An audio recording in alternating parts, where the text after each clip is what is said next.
30-30 closing அப்படின்னு பார்த்தோன்னே கேள்விப்பட்டோன்னா நம்மளுக்கு தோன்ற விஷயங்கள்.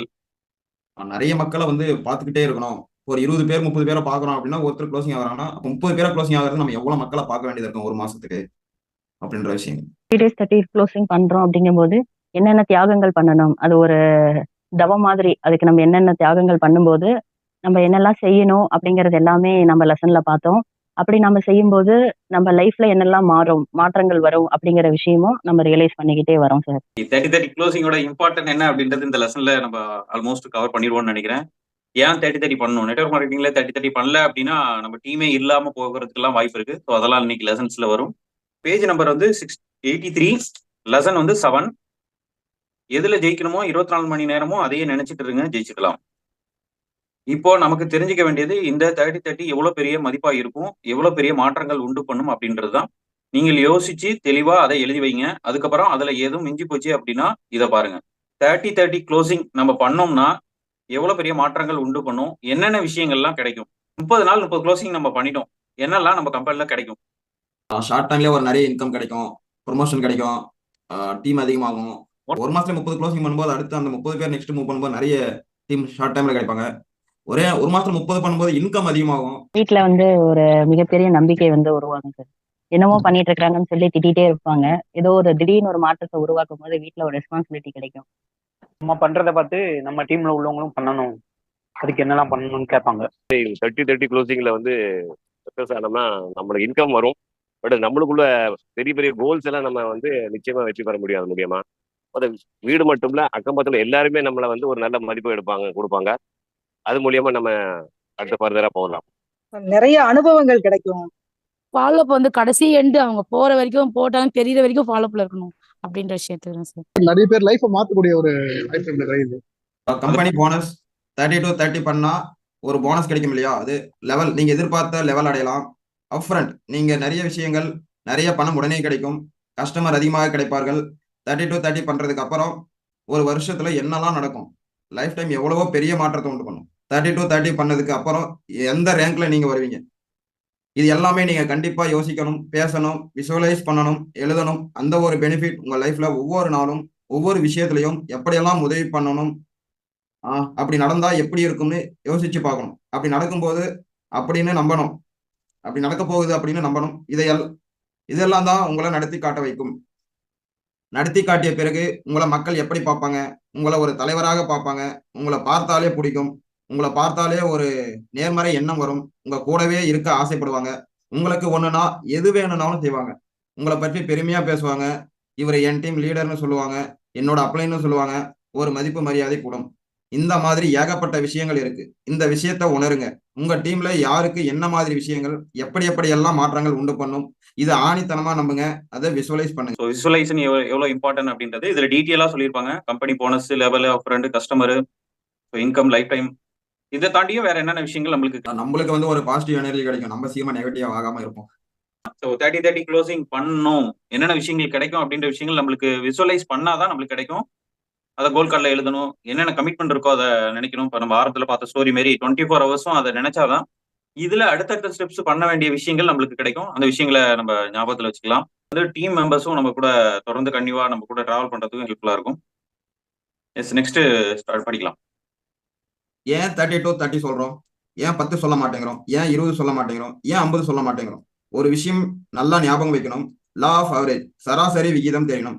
30 பேர் கொண்டு வந்தா 10 பேர் காணாம போயிடுவார்கள், போன் எடுக்க மாட்டாங்க, லவ் ஃபெயிலியர், வேலைக்கு போயிட்டான், இது சரியில்லை அது சரியில்லை, இப்படி ஏதாவது ஒரு காரணம் சொல்லுவாங்க. 10 பேர் இது எனக்கு சரிப்பட்டு வராது, ப்ராடக்ட் மட்டும் வாங்கிக்கிறேன்னு சொல்லுவாங்க. அவன் இவன் கைய கால பிடிக்கிற வேலை எல்லாம் பிடிக்காது, நமக்கு சேல்ஸுக்கு ஒத்து வராது அப்படின்னு இன்னும் ஒரு 10 பேர் ஒதுங்கிடுவாங்க. மீதம் இருக்க 10 பேர்ல 5 பேர் செய்யறேன் செய்யறேன் அப்படின்னு சொல்லிட்டு 3 மாசத்துக்கு அப்புறம் காணாம போயிடுவாங்க. கடைசியில 5 பேர்ல 3 பேர் நல்லா தேறி வருவாங்க, செம்மையா எப்பவும் கூட இருக்கிறது, உங்க கூட மீட்டிங் வர்றதுன்னு இருப்பாங்க. அப்படிப்பட்ட 3 பேர் உங்களுக்கு ஞாபகம் வருதா, பார்த்திருக்கீங்களா? நீங்க கூட உங்க அப்ளைன் கிட்ட இந்த மாதிரி ஒரு ஆளாக இருக்கலாம். இவ்வளவு கஷ்டப்பட்டு படிக்கிறீங்கன்னா கண்டிப்பா நீங்க அப்படி ஒரு ஆளா இருப்பீங்க. அதுதான் அந்த 3 ஸ்டார். இன்னொரு 2 பேர் தேர்வாங்க, அவங்க தான் சூப்பர் ஸ்டாராக இருப்பாங்க. இந்த இந்த 2 சூப்பர் ஸ்டார் தான் வாழ்க்கையை மாற்றி அமைச்சாங்க. ஒரு ஸ்டார் 75%, இன்னொரு ஸ்டார் 25%. ஆனா ரெண்டுமே அவ்வளவையும் சமாளிச்சு ரெக்ரூட் எல்லாம் செம லெவல்ல பண்ணாங்க. இந்த 3 ஸ்டார் மற்றும் இந்த 2 ஸ்டாராக்க தான் 30-30க்கு இந்த பாடுபடுறோம். இவங்க தான் உங்க வாழ்க்கையை மாத்துவாங்க. இப்போ உங்களுக்கு புரியுதா நான் ஏன் 30-30 பண்ணணும்னு சொல்றேன்னு? இந்த 30-30 கூட இன்னும் நிறைய விஷயங்கள் இருக்கு. அந்த 30-30 அந்த மக்கள் எல்லாம் பார்க்கும்போது பாத்தீங்கன்னா கண்டிப்பா எல்லாருமே அது சிலர் வந்து அதை எடுத்துக்காம எல்லாம் போயிடுவாங்க. அதுல யாரோ ஒருத்தர் 2 பேர் என்ன பண்ணுவாங்கன்னா கண்டிப்பா இது நம்ம வேணும் அப்படின்னு சொல்லிட்டு அவங்களும் அதான் தேடிடுறாங்க அந்த மாதிரி ஒரு வாய்ப்பு. அப்படி இருக்கும்போது அவங்க நம்ம கண்ணில் படும்போது அவங்க அந்த வாய்ப்பை எடுத்து கண்டிப்பா செம்மையா கொண்டு போவாங்க சார். 30 பேர் ஒன்றாக வரவில்லைன்னா என்ன நடக்கும்? ஒன்னா வந்தா என்ன லாபம் பார்க்கலாம்.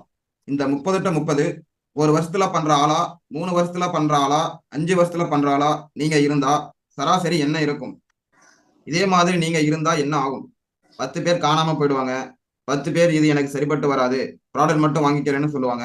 மீதி 5 பேர் செய்யறேன் அப்படின்னு சொல்லிட்டு 3 மாசத்துக்கு அப்புறம் காணாம போயிடுவாங்க. கடைசி 3 பேர் ஸ்டாராக இருப்பாங்க, 2 பேர் சூப்பர் ஸ்டாராக இருப்பாங்க. ஆனா இது ஒரு வருஷத்துல நடக்கும். இதுக்கு இடையில டீம் தீஞ்சு போறதுக்கான வாய்ப்புகள் நிறைய இருக்கு. அதையும் பார்ப்போம். நிறைய பேர் வந்து பாக்குறப்ப வந்து டீம் என்ன பண்றாங்க எது பண்றாங்கன்றது தெரியாது. ஆனா உங்களுக்கு டீம்ல ஆட் ஆகிட்டே இருப்பாங்க. ஸோ அதுவே ஒரு ஒரு கான்ஃபிடென்ட் கொடுக்கும். இந்த 30-30 க்ளோசிங் பண்றது முக்கியமான விஷயமே இதுதான். நம்ம தொடர்ந்து ஃபீல்டுல நெட்வொர்க்கிங்ல இருக்கிறதுக்கும், நெட்வொர்க்கிங் விட்டு வெளில போகாம இருக்கிறதுக்கும் நம்ம தொடர்ந்து ரிக்யூர் பண்ணிக்கிட்டே இருக்கணும். என்ன லெவல்ல இருக்கோம், என்ன இன்கம் பண்ணிட்டு இருக்கோம், அதெல்லாம் தாண்டி நம்ம டீம்ல புதிய நபர்கள் ஜாயின் பண்ணிக்கிட்டே இருக்கிறப்பதான் மக்களுக்கும் நம்மளுக்குமே டீம் கம்பெனி மேல எல்லாத்துலயும் நம்பிக்கை இருக்கும். அப்படி இல்லை அப்படின்னா நம்ம டோட்டலா இதாயிடும். அந்த அளவு வில் பவர் இருக்கிறவங்க தான் வந்து அடுத்த லெவல் திருப்பி ஃபர்ஸ்ட் 0ல இருந்து திருப்பி ஸ்டார்ட் பண்ணுவாங்க. நிறைய பேர் வந்து இல்ல எனக்கு நெட்வொர்க் மார்க்கெட்டிங் செட் ஆகாது அப்படின்னு சொல்லிட்டு போறதுக்கு முக்கியமான ரீசன் இதுதான், புதிய நபர்கள் வராம இருக்கிறது தான். எனக்கு அந்த எக்ஸ்பீரியன்ஸ் இருக்கு. நம்ம யாரையுமே இன்வைட் பண்ண மாட்டோம். ஆனா நம்ம டீம்ல நம்மளுக்கு கீழே பீப்புள்ஸ் வந்து ஜாயின் பண்ணிட்டே இருப்பாங்க. ஸோ நம்ம அந்த இடத்துல வந்து டக்குன்னு சுதாரிச்சு நம்ம அடுத்த லெவல் டீம் நம்ம சேம் அதே இதுக்கு ஈக்குவலா நம்ம இன்வைட் பண்ணி நம்ம டீம் மெம்பர்ஸ் உள்ளார கொண்டு வரலன்னா ஆல்ரெடி வந்துட்டு இருக்கிறவங்களுக்கு நம்ம யாருன்னே தெரியாம போயிடும். ஸோ அந்த மாதிரியான விஷயங்கள்லாம் நடக்கும். அது மாதிரிதான் இருக்கு, அது மாதிரிதான் நடக்குது. என்ன யாருன்னு நிறைய பேருக்கு தெரியாது. அப்படித்தான் நடக்குது. அப்ளையன்ஸோ ஸ்பான்சரோ யாருமே வந்து சொல்லி கொடுக்கல. ஸ்பான்சர் கூட நிறைய பேருக்கு தெரியாது. என்னோட எக்ஸ்பீரியன்ஸ்ல கேப் விழுந்துச்சு, ஒரு வருஷம் கேப் விழுந்தது. இப்போ வந்து டீம்ல யாருமே என்ன அதிகபட்சமா தெரியாம, ஏன்னா புதுசா ஆளுகள்லாம் ஜாயின் பண்ணிட்டு இருக்காங்க. அப்படிங்கும்போது இப்போ நான் அப்ளைன்ல டச் இல்லைன்னா என்னோட பிசினஸ்லயும் டவுன் ஆயிடுச்சு. நான் அதுல கண்டிப்பா இல்லை.